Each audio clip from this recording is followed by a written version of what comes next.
l'Observatoire des violences sexuelles en politique.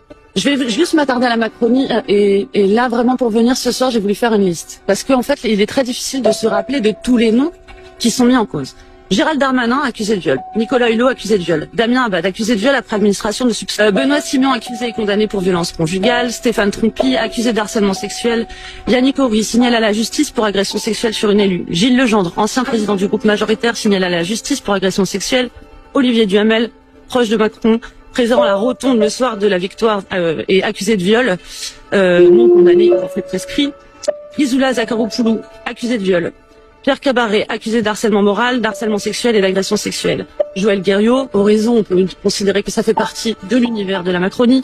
Éric Dupond-Moretti, qui est quand même le grand ordonnateur du sexisme dans les prétoires, qui a été suspendu après avoir touché son sexe devant une magistrate. Dominique Boutonnat, grand donateur de Macron, président du CNCT, accusé de viol. Pour vous, c'est quelque chose qui je sais que c'est douloureux. bord politique. Non, mais c'est important. Je sais que c'est douloureux.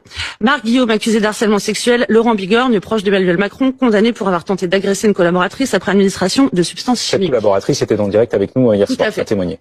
Qu'est-ce que vous voulez démontrer? Parce que les violences sexuelles en politique, il n'y en a pas, me semble-t-il, que dans un bord. Alors, il y en a. Qu'est-ce que je fais? Je le dis ou je le dis pas?